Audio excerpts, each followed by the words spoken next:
right, Roger. So walk us through the events the day of the FBI pre-dawn raid, where they came in, where they were pointing guns at you, where you were at, where your wife was at, where your dogs were at, where they came in with the boats. Walk us through the FBI event. Well, this was the most harrowing and chilling experience of my entire life. I was in bed here with my wife, who is hearing impaired, and as you can see, at about 5:45 in the morning, I heard a commotion in the backyard. I looked here to the canal. There were two amphibious boats marked FBI. There were, I guess, frogmen who were carrying assault weapons on the boats.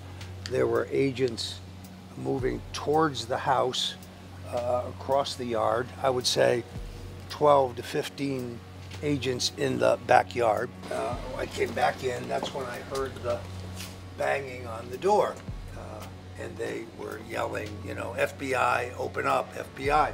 Because we have a full complement of media jackals in the front yard trying to get footage of my family and I. But this is a glass window, and I turned on the lights, and there were two agents standing here,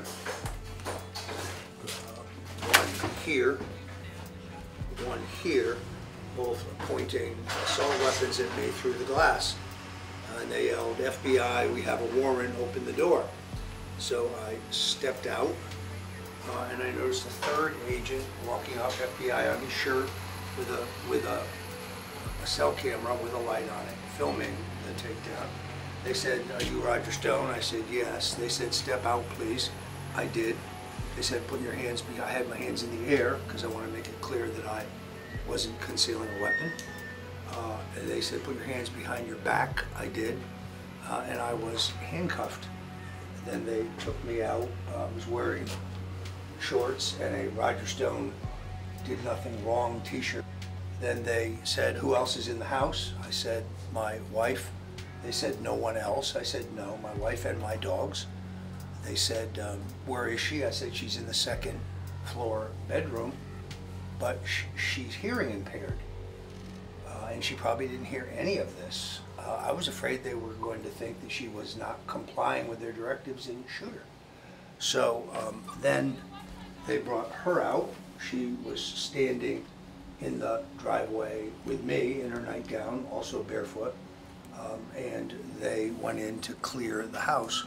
Once they cleared the house and determined that there was no one else, they asked me, is there a gun in the house? I said, no. I said, they said, we have to take you to the processing center in Miami. And I said, can I put on a pair of pants? Can I put on some shoes? They said, yeah, we'll take you back inside to get dressed. Agents were very courteous once I was taken into custody. Then we came in. I was still handcuffed behind my back. They walked me upstairs.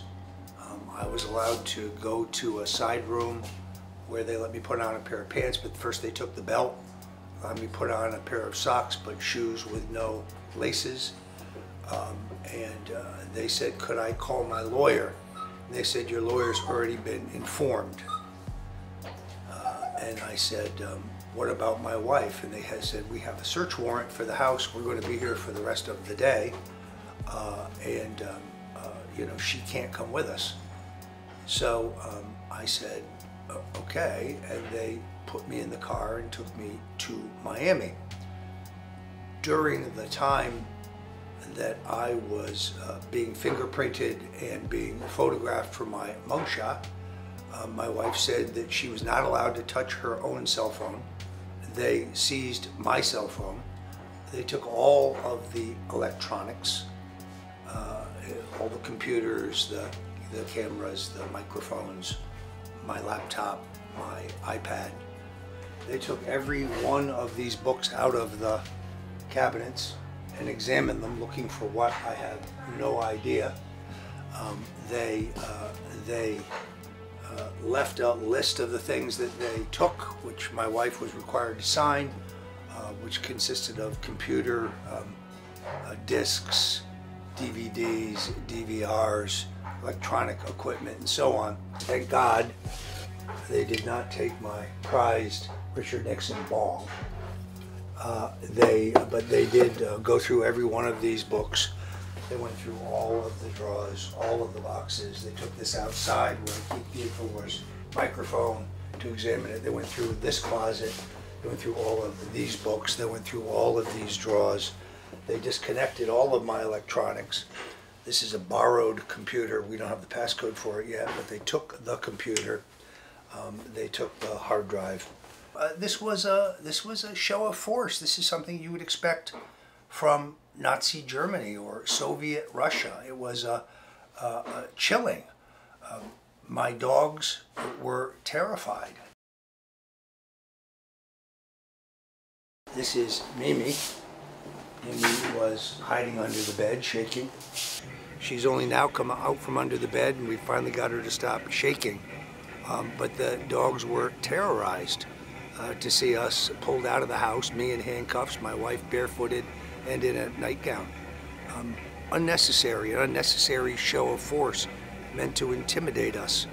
People who want to help can go to StoneDefenseFund.com and go to InfoWars.com to the store. We need your support because InfoWars is a vital voice for me in the fight ahead. Lawyers are very, very expensive. I won't get the chance to talk to many of you directly or to ever email with you. But my life is in your hands. And I'm so grateful for the thousands of Americans who have now contributed. If you want me to stand up for the president, if you want me to fight the deep state, if you want me to resist this effort to destroy the country because they want to get me out of the way so they can take Donald Trump down, please go to StoneDefenseFund.com.